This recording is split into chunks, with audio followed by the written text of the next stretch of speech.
तो गाइज मैं हूं अंकित और आप देख रहे हैं रेसलिंग फैंस नेटवर्क। शुरू करते हैं गाइज सबसे पहले WWE सुपरस्टार स्पेक्टेकल 2023 के बारे में बात करते हुए।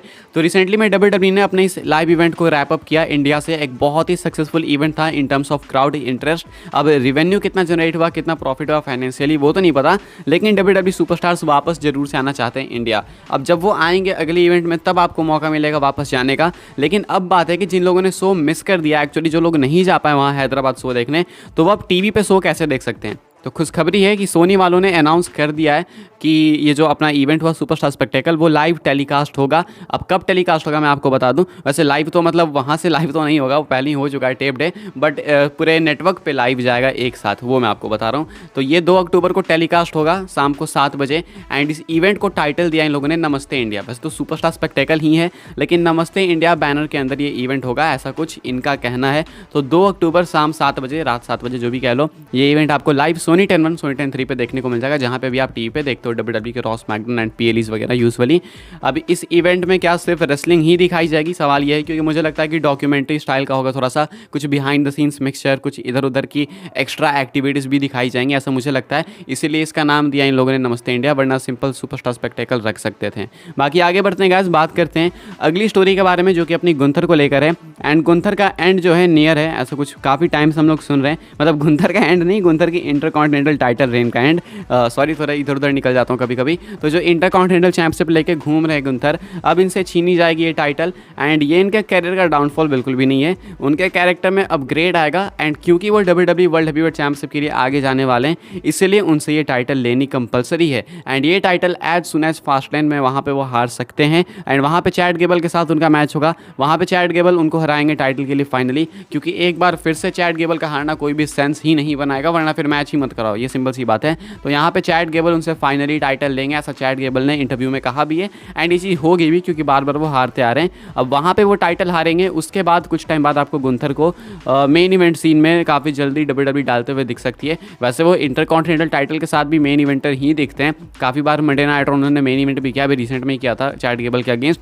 तो मेन इवेंट तो वो करेंगे ही करेंगे, लेकिन हाँ अभी अच्छे तरीके से वो वर्ल्ड हेवीवेट चैंपियनशिप के लिए प्रिपेयर किए जाएंगे। एंड उसके बाद सेथ रॉलिंस की टाइटल के पीछे जाएंगे इन फ्यूचर। अब ये इन फ्यूचर कितना दूर होगा, कितना जल्दी होगा वो नहीं पता, लेकिन यही WWE के प्लान है। एंड बस ये जो इंटरकॉन्टिनेंटल रेन है वो खत्म होने वाली है, क्योंकि सारे रिकॉर्ड सब ब्रेक कर दिए हैं। एंड अब शायद ही आगे कोई इस रिकॉर्ड को ब्रेक करेगा। तो ग्रेटेस्ट इंटरकॉन्टिनेंटल चैंपियनशिप की रेन गंथर की अब फाइनली जाके खत्म होने वाली है बहुत ही जल्दी। आगे बढ़ते हैं गाइस, बात करते हैं अपनी अगली स्टोरी के बारे में जो कि है जेड कारगिल को लेके। तो काफ़ी टाइम से हम लोग अपडेट सुन रहे हैं कि जेड कारगिल WWE के अंदर आ सकती हैं, मतलब AEW के साथ उनका कॉन्ट्रैक्ट खत्म होने वाला है। तो PW इंसाइडर की तरफ से ऑफिशियल कंफर्मेशन निकल के सामने आई है कि जो कॉन्ट्रैक्ट है वो एक्सपायर हो चुका है।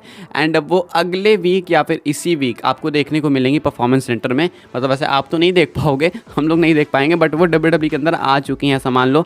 एंड वो परफॉर्मेंस सेंटर में होने वाली हैं, फाइनल प्रिपरेशंस करी जाएंगी। एंड जब परफेक्ट टाइम WWE को दिखेगा वो उनका मेन रोस्टर के ऊपर डेब्यू करा देंगे, यानी कि उनको सीधा मेन रोस्टर पे लाना है, NXT वगैरह में नहीं, वो डायरेक्टली आपको देखने को मिलेंगी सीधा मेन रोस्टर पे, रॉ या फिर स्मैकडाउन में।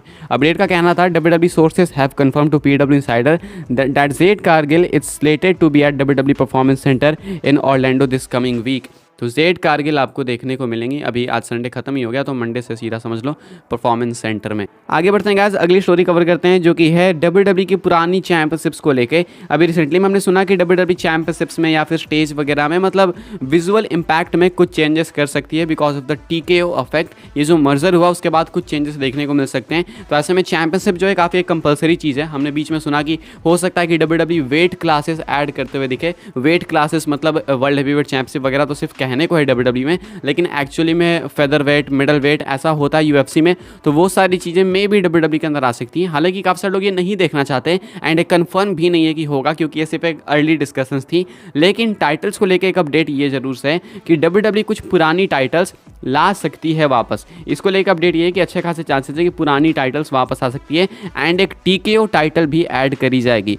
बताना अपडेट का कहना है WWE is considering adding old championships to the roster as well as as a TKO championship at the moment they are just ideas that are on the table. तो भाई यहाँ पे अब मेरा क्वेश्चन है कि आप अगर इतनी टाइटल्स ले आओगे तो फिर ये इतनी टाइटल्स डिफेंड कहाँ करोगे, एंड सारे मैचेस तो फिर तो टाइटल मैचेस ही होंगे, फिर तो और कोई ऐसा मैच ही नहीं बचेगा जो कि नॉर्मल फ्यूड पे हो रहा है। मतलब ऑलरेडी आपके पास इनफ टाइटल्स है, अभी 2 टैग टाइटल्स है जो कि सेपरेट होगी, साथ में रोमन के पास एक है, फिर उसके बाद सेथ रॉलिंस के पास एक है, विमेंस डिवीजन की 2 टाइटल है, यूनाइटेड स्टेट्स है, इंटरकॉन्टिनेंटल है, तो इनफ टाइटल्स है, तो अब क्यों जरूरत है वो मुझे नहीं समझ आ रहा है। लेकिन हाँ, अभी एक TKO चैंपियनशिप का तो समझ आता है, लेकिन बाकी पुरानी चैंपियनशिप्स क्या सही में वापस आने वाली है, क्वेश्चन ये है। लेकिन करेंटली टेबल पे ये आइडियाज़ हैं, मुझे लगता है ये डिसअप्रूव किए जाएंगे। TKO वाला एक अप्रूव किया जा सकता है क्योंकि वो ब्रांडिंग वाली टाइटल है, तो वो में भी अप्रूव की जा सकती है। बाकी ये जो आइडियाज़ है वो शायद डिसअप्रूव होंगे, ऐसा मुझे लगता है, लेकिन ये आइडियाज़ ऑन टेबल हैं। आगे बढ़ते हैं गाइस, बात करते हैं अपनी अगली स्टोरी के बारे में जो कि है the people's champ great one the rock को लेके। तो एक शॉकिंग रिटर्न के बाद रॉक का फ्यूचर क्या होने वाला है, क्या नहीं होने वाला है, इस सब के बारे में हम लोग ऑलरेडी बात कर चुके हैं,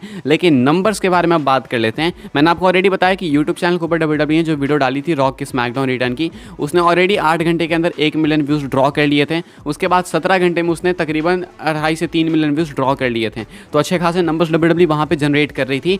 अब ओवरऑल सोशल मीडिया पे WWE ने पता है आपको एक दिन में कितना जनरेट किया है, सिर्फ और सिर्फ एक दिन में, 24 घंटे की बात कर रहा हूँ मैं। रॉक के रिटर्न से WWE ने अपने सारे सोशल मीडिया ऑफिशियल अकाउंट्स पे कंबाइंड 100 मिलियन व्यूज़ जनरेट किए हैं सिर्फ रॉक के रिटर्न पे, और ये सिर्फ WWE का ऑफिशियल सोशल मीडिया हैंडल्स है। ये जो फॉक्स वाले हो गए, TNT वाले हो गए, ये सारे WWE का ऑफिशियल हैंडल्स हैं। अगर हम लोग बात करें फ़ैन पेजेस की या फिर हम जैसे लोग इतने भाई, तो सोचो कहाँ जा रहे हैं नंबर्स। लेकिन हाँ, WWE के सोशल मीडिया पे ये जो व्यूज़ हैं वो काफ़ी मैसिव हैं। 100 मिलियन व्यूज़ एक दिन के अंदर, वो काफ़ी बड़ी चीज़ है। इसीलिए भाई एक मैसिव ब्लॉकबस्टर मैच होगा रोमन रेंस रॉक का। इमेजिन करो भाई, अभी तो सिर्फ रिटर्न हुआ है तो ये इतने नंबर्स हैं। अगर कभी रोमन को कन्फ्रंट कर दिया एंड मैच की एक्चुअली बिल्ड होने लगी, प्रोमो हुआ, मैच जब हुआ, मैच का रिजल्ट आया, तो कितने व्यूज़ आएंगे। WWE इन चीज़ों को नोटिस तो कर ही रही होगी। आई होप कि जहाँ मैं सोच रहा हूँ, जो चीज़ें मैं सोच रहा हूँ, आप भी वही सोच रहे होगे, एंड जो हम लोग सोच रहे हैं वही हो। आगे बढ़ते हैं, आखिरी स्टोरी कवर कर लेते हैं जो कि अपनी जुड़ी हुई है CM पंक को लेके। CM पंक ने रिसेंटली में एक स्टेटमेंट दी, मैंने आपको बताया कि वो आए थे CFFC वाले इवेंट में, वहाँ पे कमेंट्री टेबल पे, जहाँ पे कि कमेंटेटर ने भी कुछ टीज किया, एंड CM पंक कहते हैं कि अभी मेरे पास सिर्फ 2 महीने का टाइम बचा हुआ है, मैं 2 महीने फ्री हूँ।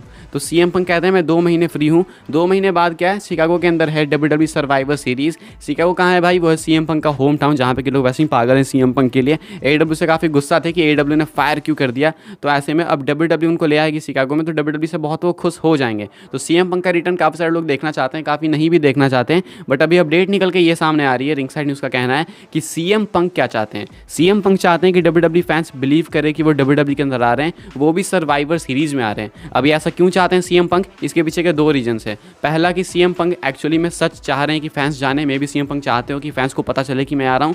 और जो दूसरा रीज़न है वो सिर्फ ये है कि वो हाइप में रहना चाहते हैं, क्योंकि CM पंक हमेशा हाइप में रहते हैं, बातों में रहते हैं, टॉकेबल टॉपिक है CM पंक, हमेशा ट्रेंडिंग टॉपिक रहे शुरू से। तो CM पंक में भी अपनी हाइप मेंटेन करना चाहते होंगे, क्योंकि अब किसी और रेसलिंग प्रमोशन में वो नहीं है, तो सिर्फ अपनी हाइप मेंटेन करने के लिए भी वो चाह रहे होंगे कि WWE फैंस को मेरे टीजर्स से पता चले कि मैं आने वाला हूँ, या फिर एक्चुअली में वो सही में भी आने वाले हैं। तो यही सारी चीज़ें हैं। एटलीस्ट CM पंक का माइंडसेट तो हमारे हिसाब से सही है। CM पंक चाहते हैं कि फैंस को बिलीव हो कि वो WWE के अंदर अपनी वापसी करेंगे, वो भी सर्वाइवर सीरीज़ में।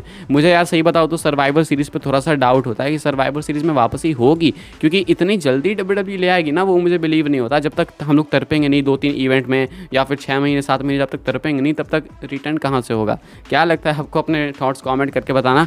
फिलहाल इस वीडियो के लिए यही अपडेट है। वीडियो को लाइक करें, शेयर करें, सब्सक्राइब करें चैनल को। आने वाले टाइम में ऐसे ही WWE न्यूज़ रूमर अपडेट पाने के लिए फॉलो कर सकते हैं आप लोग मुझे इंस्टाग्राम एंड ट्विटर पर, लिंक आपको मिल जाएगी डिस्क्रिप्शन में। मिलते हैं अपनी नेक्स्ट ऑफर काफ़ी इंटरेस्टिंग वीडियो में।